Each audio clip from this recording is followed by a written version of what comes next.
stories glow. Palm lantern ignite, where the tales will flow.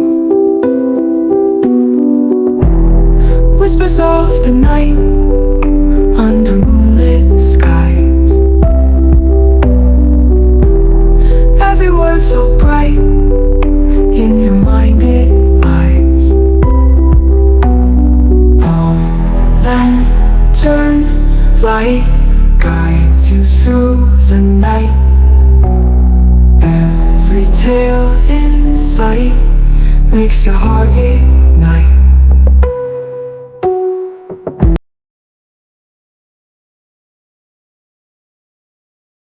Diego never planned on leaving Venezuela.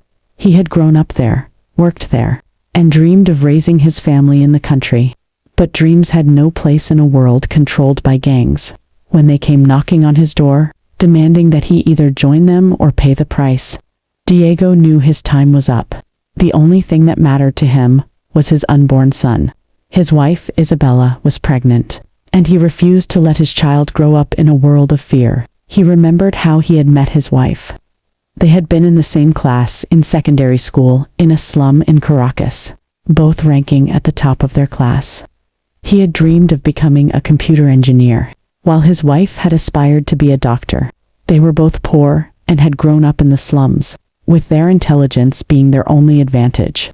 After graduating from secondary school, Diego and Isabella couldn't afford university. Diego found work as a taxi driver, while Isabella took a job as a front desk agent at a hotel, because Diego was known for fixing everyone's phones and being exceptionally intelligent. The most notorious gang in their neighborhood wanted him to join them. They saw him as a valuable asset. They began coercing and threatening him daily. One Saturday evening, as Diego was on his way home from work, the gang accosted him, beat him, and gave him an ultimatum: join them within a week, or face death. When he returned home, he told Isabella about his ordeal. She was deeply worried and warned him that the gang wouldn't stop. Reporting them to the police was futile. Experience had taught them that doing so could cost them their entire family. With nothing but determination and the clothes on their backs, Diego and Isabella fled the country that night, making the long, treacherous journey to the United States. It wasn't easy. They crossed borders in the dead of night, slept on cold ground, and survived on little food. But when they finally reached the U.S., Diego knew it had been worth it escaping the gang. Life in America was far from the dream Diego had imagined. With no legal status, he could only take menial jobs, harvesting crops, washing dishes, cleaning floors, and breaking his back at construction sites. But he never complained. Every dollar he earned went toward his unborn child's future. 5 months later, in a small hospital in Texas, Isabella gave birth to their son, Miguel, an American citizen.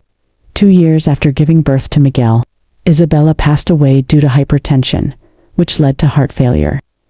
The stress of crossing the border into the U.S. and living as an undocumented immigrant had taken a severe toll on her, especially since they couldn't afford medical treatment. After her death, Miguel became Diego's entire world. He worked tirelessly every day to provide for them, doing whatever it took to put food on the table.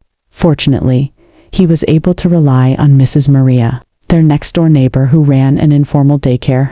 She took excellent care of Miguel while Diego was at work. At home, Diego and Miguel shared a strong bond. They were best friends, but Diego never tolerated indiscipline. He taught Miguel everything, from fixing cars and repairing pipes to mending doors.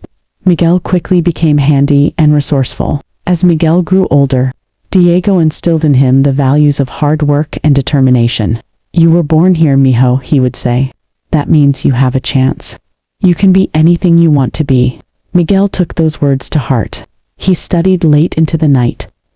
His dream was to become a doctor, not just for himself, but for his parents, who had sacrificed everything for him. For years, Diego lived in the shadows, avoiding trouble, keeping his head down, and hoping for a chance at legalization. He filed for asylum, hoping the U.S. government would recognize the danger he faced. if he returned to Venezuela. But just as Miguel was preparing for college, the worst news arrived. The letter came in a plain envelope.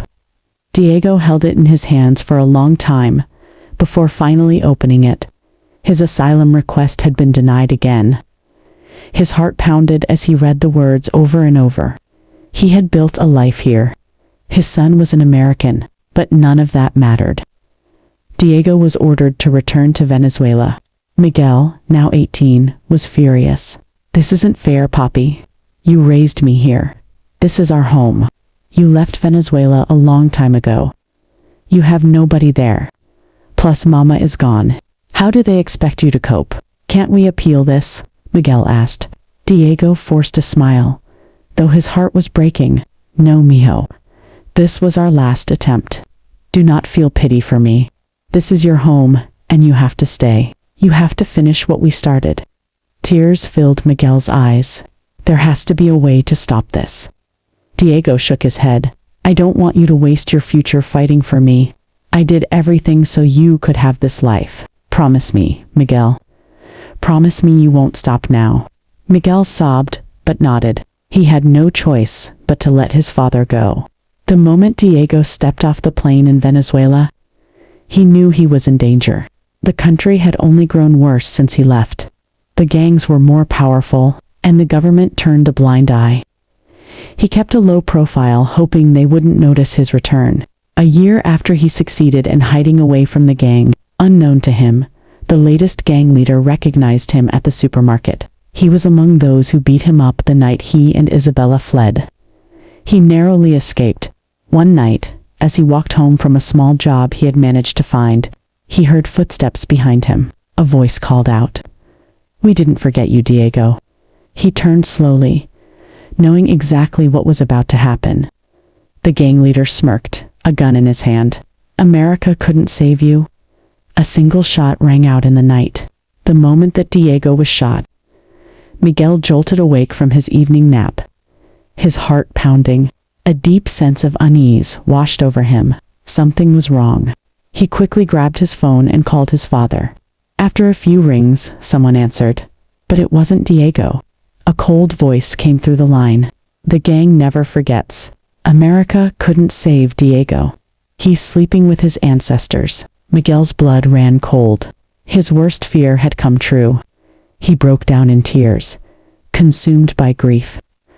For months, he struggled to recover from the loss, drowning in sorrow, but eventually he forced himself to move forward. With a heavy heart, he gathered his strength and returned to college, determined to honor his father's sacrifices. 6 years later, Miguel stood on stage in a packed auditorium. He held his medical diploma in his hands, but his heart was heavy.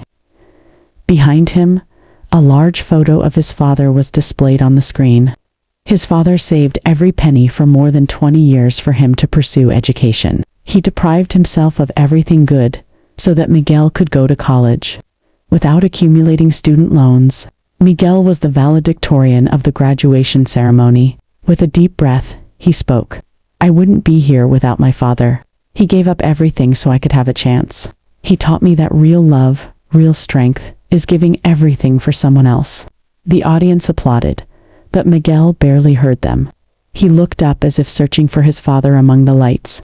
Later that night, alone in his room, he unfolded a worn letter his father had left behind. His hands trembled as he read, "Mijo, life is not fair. But you must live. You must heal others. That is my revenge against the world that took everything from me. Be strong." Tears slid down Miguel's face. The next morning, Miguel put on his white coat for the first time. As he stepped into the hospital, he carried his father's sacrifice in his heart. Diego was gone, but his legacy would live on in every life Miguel saved. Underneath the stars, worlds begin to